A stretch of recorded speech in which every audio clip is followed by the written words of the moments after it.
বাংলাদেশে আমরা অনেক বছর আমরা রোজা রেখেছি। রাখার কারণে এবং বাংলাদেশের তথ্য প্রযুক্তির কারণে আমাদের প্রত্যেকেরই জানা, মোবাইলে ক্লিক করলে আমরা জানতে পারি মুসলিম মাসাইল, রমজানে কি করা যাবে কি করা যাবে না, অনেক কিছুই জানি।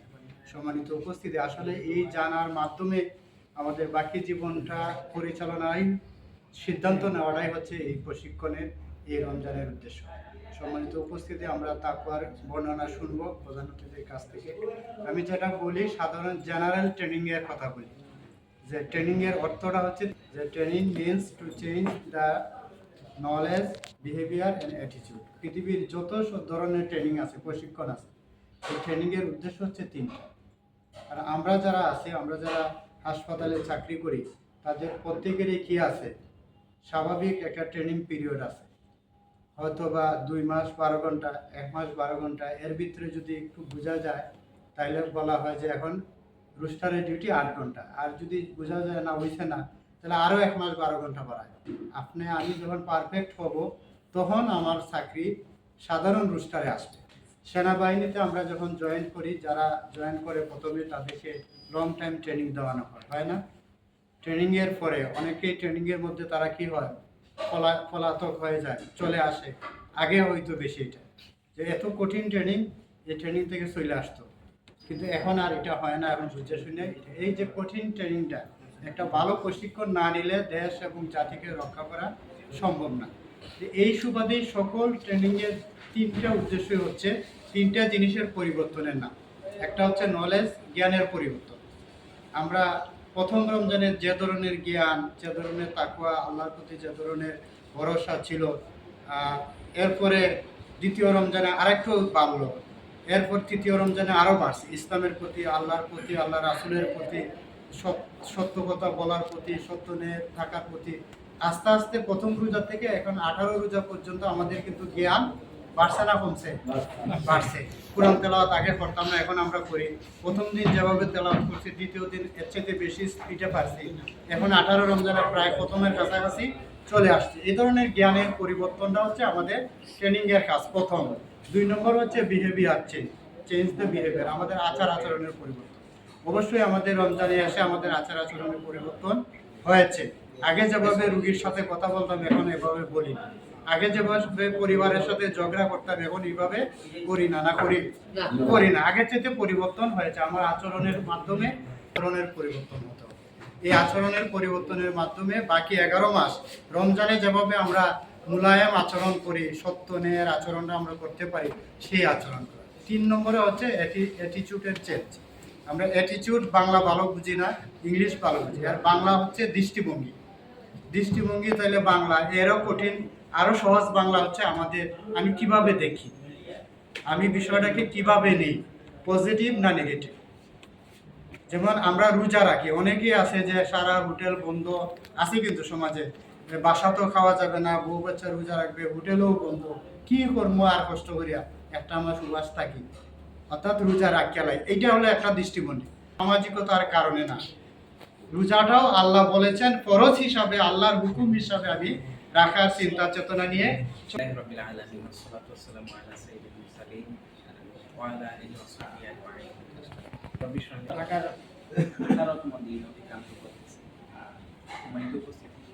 রমজান আসে, এই রাতটি এমন একটি গুরুত্বপূর্ণ রাত। আল্লাহ তাআলা এই রাতের নামে একটি সূরা নাজিল করেছেন।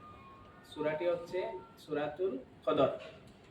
এই সূরায় আল্লাহ তাআলা বলছেন, এটি এমন একটি রাত, মহিমান্বিত রাত, যা 1000 মাসের চেয়ে উত্তম। আপনি 1000 মাস ইবাদত করেন আর এই একটি রাত ইবাদত করেন সমান। আমরা সুবহানাল্লাহ বলতে সম্মানিত উপস্থিতি, এই এত মহামান্বিত এবং এত নিয়ামতপূর্ণ মাস হওয়ার কারণ একটাই, যেটা হচ্ছে এই মাসে কি হয়েছিল, কোরআন নাযিল হয়েছিল। কিন্তু আমরা রমজানের আজকে 18তম দিন অতিক্রান্ত করতেছি। আমরা কি বুকে হাত দিয়ে বলতে পারবো প্রতিদিন আমি কমপক্ষে 1 পারা কোরআন তিলাওয়াত করেছি, অর্থ সহ বুঝে?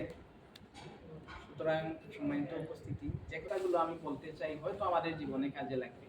এই যে 10 থেকে 12 দিন আমাদের সামনে রয়েছে রমজানের, এই 10 থেকে 12টা দিন আমরা যদি প্রতিটা মুহূর্তকে আল্লাহর ইবাদতের জন্য কাটাতে পারি, তাহলে হয়তো আমাদের জীবন মানে ভাগ্য পরিবর্তন হয়ে যেতে পারে। হয়তো আগামী রমজান এখানে আমরা যারা আছি হয়তো কোনো একজন পাবো না, হয়তো আল্লাহ তাআলা আমাদের তকদিরের খাতায় বা আমাদের হায়াতের খাতায় কতটুকু দিন রাখেননি, হয়তো রমজান পাবো না। এরকম অনেক মানুষ আমাদের কাছ থেকে চলে গেছেন যারা গত রমজানে ছিলেন। সম্মানিত উপস্থিতি, যদি এই রমজানটা আমাদের সর্বশেষ রমজান হয় তাহলে এই রমজানটা যাতে আমরা কাজে লাগাতে পারি। সম্মানিত উপস্থিতি, কোরআন হচ্ছে এমন একটি গ্রন্থ, পৃথিবীতে যত গ্রন্থ যত কিতাব যারা লিখেছেন সবাই তার কিতাব গ্রন্থ লিখার পরে লিখে দিয়েছেন যে আমার কিতাবে আমার বইয়ে কোনো ভুল ত্রুটি যদি আপনাদের দৃষ্টিগোচর হয় তাইলে আপনারা ক্ষমা সুন্দর দৃষ্টিতে দেখবেন বা আমাকে একটু সংশোধন করে দিবেন। কিন্তু এই কোরআন এমন একটি কিতাব, এর লেখক হচ্ছেন স্বয়ং আল্লাহ সুবহানাহু ওয়া তাআলা। তিনি বলে দিচ্ছেন যালিকাল কিতাব, এটি ওই কিতাব লা রাইবা ফিহি, যার মধ্যে কোনো ভুল নেই, কোনো সন্দেহের কোনো অবকাশ নেই, যা কিয়ামত পর্যন্ত থাকবে, এর মধ্যে কোনো ভুল কেউ খুঁজে পাবে না। সুবহানাল্লাহ। এই কোরআন আমাদের জন্য দিয়েছেন আল্লাহ তাআলা। আমরা অনেকেই আছে কোরআন পড়তে পারি না, শুদ্ধ করে পড়তে পারি না। অনেকে আছে পড়তে পারেন কিন্তু শুদ্ধ না। যাদের কোরআন শুদ্ধ না তাদের উদ্দেশ্যে বলতে চাই, কোরআন শুদ্ধ করে যদি না পড়তে পারেন তাহলে আপনার নামাজ হবে না। কোরআন শুদ্ধ করে না পড়তে পারলে আপনার অনুবাদে ভুল হবে, নামাজ হবে না। আর যারা পড়তেই পারেন না, এখন থেকে চেষ্টা করেন রমজানে যতটুকু দিন আছে তার মধ্যে কোরআন পড়া মানে শিখার, অথবা আমরা চেষ্টা করে যাওয়ার। সম্মানিত উপস্থিতি, যে কথাটি সর্বশেষ বলতে চাই, আমরা এখানে যারা আছি আমরা সবাই মুসলমান। আমরা যারা তাওহীদ ইমানের বলে বলিয়ান আমাদের হৃদয়ে রক্তকরণ হচ্ছে,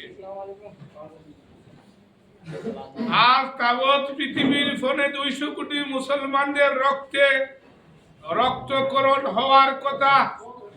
গতকাল 17ই রমজান ঐতিহাসিক বদর দিবসের দিনে ফিলিস্তিনের 400 নারী পুরুষকে টোটাল পৃথিবীর দানবীয় শক্তি ইহুদি এবং খ্রিস্টানরা হত্যা করেছে। সংগ্রামী বন্ধুরা আমার, কিসের আমার ইফতার, কিসের আমার আয়োজন, কিসে আমি আমাকে মুত্তাকি দাবি করি, আমি আমাকে ঈমানওয়ালা দাবি করি কোন ভিত্তিতে, কোন রেশিওতে আমি তাকওয়ার মানদণ্ডে উত্তীর্ণ হয়েছি? 54টি মুসলিম রাষ্ট্র, আরবের মধ্যখানে গাজা, বাইতুল মুকাদ্দাস। আমাদের কি অস্ত্র নাই? আমাদের কি ঈমান নাই? আমাদের কি কালিমা নাই? আমরা কি ঐক্যবদ্ধ হতে পারি না? কেন পারি না? দ্বীনে হক প্রতিষ্ঠার আন্দোলন নেই বলে। বন্ধুরা, আল-কাল্লা পরনেওয়ালা আরবের হাজার হাজার কোটি টাকার সম্পদ আল্লাহ দিয়েছিলেন মানবতার বন্ধু মুহাম্মদুর রাসূলুল্লাহ সাল্লাল্লাহু আলাইহি সাল্লাম। আমাদের জাতির পিতা হযরত ইব্রাহিম যখন বিবি সাহারারে রেখে আসেন, ওই মক্কাতে তখন অরণ্য, জঙ্গল এবং মরুভূমি ছিল, এখানে মানব বসবাসের কোনো জায়গা ছিল না। এই পবিত্র মহাপুরুষদের বদৌলতে আজকে আল্লাহ তাআলার রহমতের ওমিও দ্বারা বর্ষণ করেছেন। মধ্যপ্রাচ্যের রাজতন্ত্রের অনুসারী মুনাফিকরা আজ ফিলিস্তিনের ভাইদের পিছনে নেই। আজ আমরা বলতে চাই, কেন আমেরিকার পরাশক্তি ইহুদি বেনিয়ামিন নেতানিয়াহু যুদ্ধ চুক্তি করার পরেও আমার ভাইদের উপর কেন হামলা করছে? আজ আমাদের স্পষ্ট বুঝতে হবে, আমরা তাকওয়ালারা আজ ফোনে 200 কোটি মানুষ এই পৃথিবীতে মুসলিম, 800 কোটি মানুষের মধ্যে ফোনে 200 কোটি মুসলিম। আমার রব বলছেন, তোমাদের কি হলো? তোমরা কেন আল্লাহর রাস্তায় সংগ্রাম করছো না? নির্যাতিত, নিপীড়িত, বঞ্চিত ওই গাজার মুসলিম শিশুটি বলছে, আমাকে এক গ্লাস পানি দাও, পানি দাও। আমরা কি পারছি না করতে? কিসের তাকওয়ার দাবি করি আমরা? সম্মানিত বন্ধুরা আমার, আজও এটিএম আজহারুল ইসলাম কারাগারে আবু সাইদ মুগ্ধরা জীবন দিয়েছে। আবু সাইদ রংপুরের কবরে, আর রংপুরের আরেক কলিমাওয়ালা মহামানব এটিএম আজহার ইসলাম কারাগারে। কোথায় কোথায় বিপ্লব হলো ভাস্কর?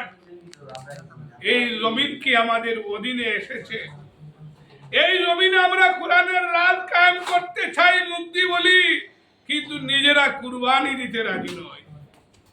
ভালো ইফতারি হইতে রাজি, কুরবানির গোশত হইতে রাজি, কিন্তু মানবতার বন্ধু মুহাম্মদুর রাসূলুল্লাহ সাল্লাল্লাহু আলাইহি সাল্লাম বেলাল এবং খাব্বাবকে নিয়ে যে দাওয়াত দিয়েছিলেন, হুয়াল্লাযী আরসালা রাসূলাহু বিল হুদা ওয়া দীনিল হাক্কি লিইয়ুযহিরাহু আলা দীনি কুল্লি ওয়ালাউ কারিহাল মুশরিকুন।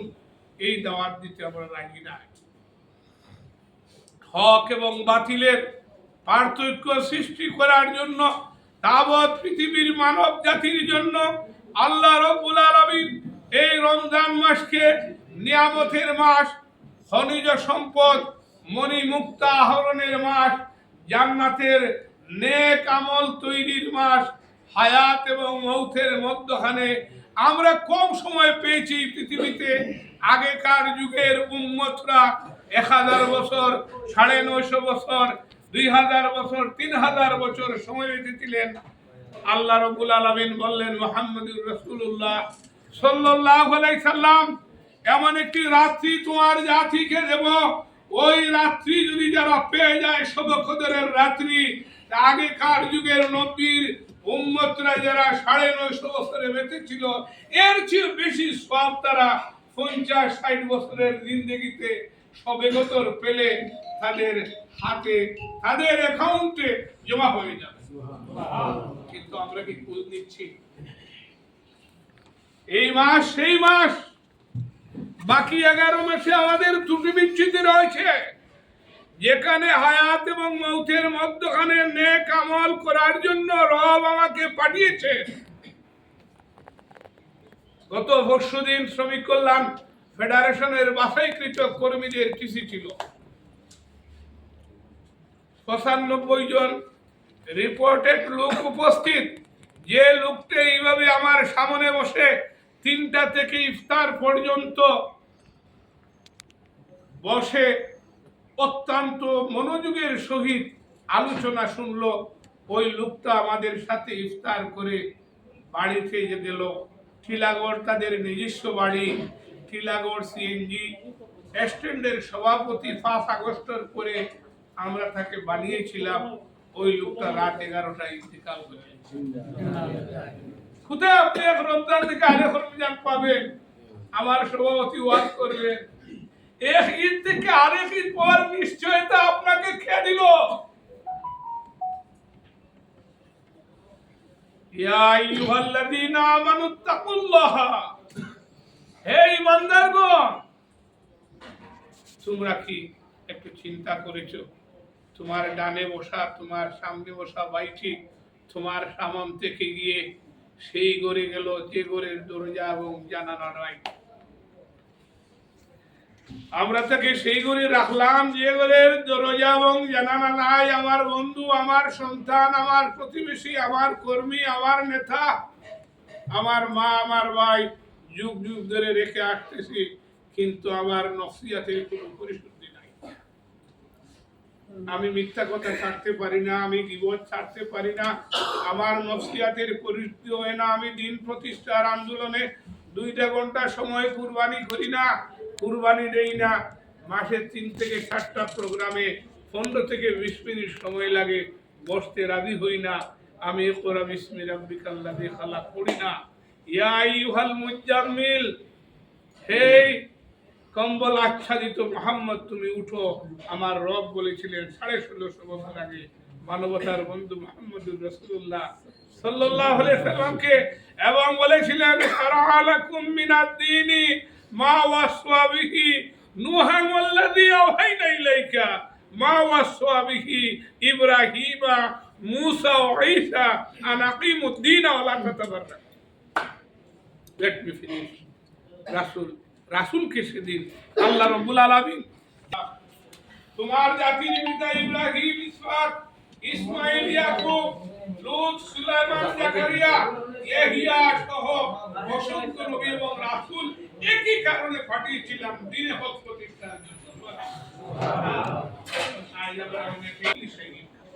তোমরা যদি যুদ্ধযাত্রা না করো, দিনের রাস্তায় সংগ্রাম না করো, দাওয়াতি কাজ না করো, কর্মী বৃদ্ধি না করো, ফজরের আগে উঠিয়া আরেকজন ভাইকে নামাজি বানানোর জন্য, তাকে নামাজে নিয়ে যাওয়ার জন্য যদি ফোন দিয়া তাকে মসজিদে নিয়ে যায় না, কঠিন ওয়াস্তিক দিনের এই কাজটা তোমরা যদি না করো, আর তোমাদের নেক আমলের খাতা যদি হালকা হয়, তাহলে বন্ধু তোমার 12টা বেজে গেছে। ফজরের নামাজ থেকে নিয়ে এশার নামাজ পর্যন্ত জামাতের সহিত পড়লেই তো গোল্ডেন ক্লাস।